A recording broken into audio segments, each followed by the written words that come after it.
final lesson this week for math. Go ahead and please get out your math notebooks, turn to a clean sheet, name today's date. Our objective today is I can find the percent error between two amounts. Now, we've been talking about percents for some time now.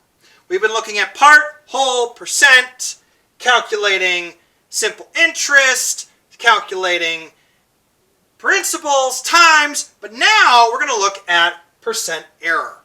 Percent error is defined as the difference between a measured and known value. Go ahead and please copy that down into your notebooks.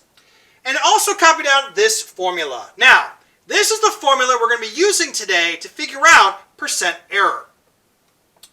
To find it, we take our experimental value minus our accepted value. Now, also notice that I have brackets here. What does that mean? That's correct. Absolute value. So you take the absolute value of your two values you're subtracting, so your value is always going to be positive. You then divide it by your accepted value, and then you multiply that by 100. Now I know that's a lot to take in, but trust me, it's going to be very, very simple when I walk through a couple of sample problems for you. Let's go ahead and do some, shall we? So let's say, because percent error is not only used in math, percent error you can use in science as well. You didn't know you'd be getting a science lesson on top of that. That's right, Mr. Campbell can also do math and science. Aha! So let's say we're doing an experiment. You're in Mr. K's class and you're doing an experiment. And let's say you're measuring out a beaker that has, let's say you measure out and you are measuring approximately 50 milliliters. Okay? And let's say that in reality, Mr. K walks over and he measures it and it's really 54 milliliters. You made a small miscalculation. But then he asks you, hey, calculate the percent error. Well, now you can. So, 50 milliliters is going to be our experimental value. So I'll label that EXP. And 54 milliliters will be our accepted value. And I'll just label that as accept. So, what are we going to do? All we got to do is plug our values in and solve. So, 50 will go up here, minus 54, and down below here we'll also put 54. So, in doing so, 50 minus 54 will give us a negative 4, but the absolute value of negative 4 is what, class? 4, that's correct. So, in doing so, we get 4 over 54 times 100. And, take out your calculators, and if you divide 4 divided by 54, you get a handy-dandy decimal. So let's multiply that by 100. So, right now we have a really big decimal. For your percent errors, make sure, and for this homework assignment, make sure you round to the nearest tenth decimal place. So, in rounding, I get 7.40. In rounding, because it's a 0, I can drop it. But again, 4 or less, you leave it a mess. So my answer, or my percent error, would be 7.4%. Let's do another one, shall we?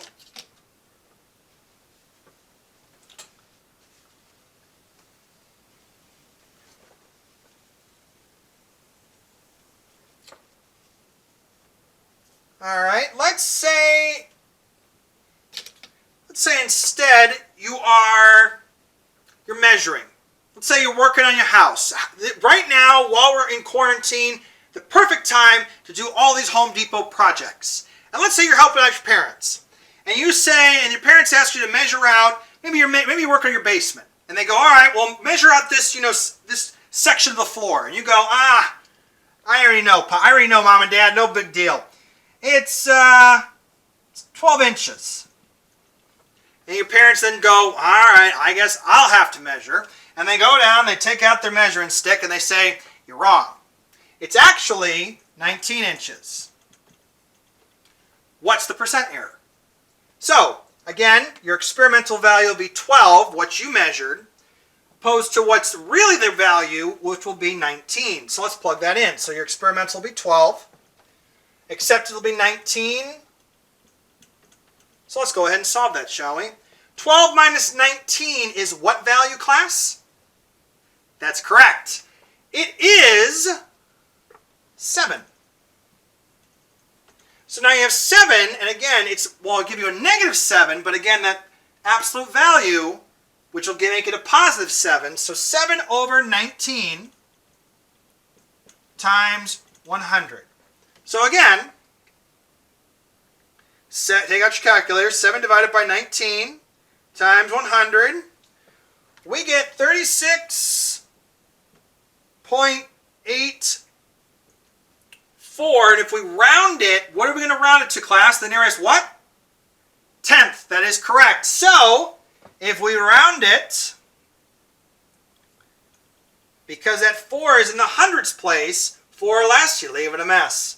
So our answer will be 36.8. That is correct. So your homework tonight will be posted on Google Classroom. Again, it'll be another thatquiz.org homework assignment. And I also wanted to stress that if, for example, you get a poor score on your homework assignment and you want to redo it for some partial points, in Google Classroom, submit to me a Google Doc with your corrected answers, and I'll give you some points back for your grade. Let's go ahead and complete your exit slip, shall we?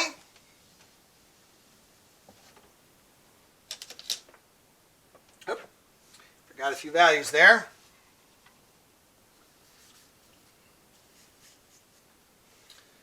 All right, so once again, we're measuring. Measuring is perfect when looking at percent error.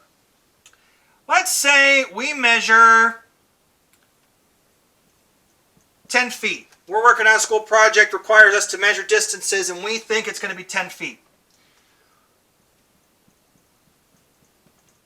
But in actuality, it's really 17 feet.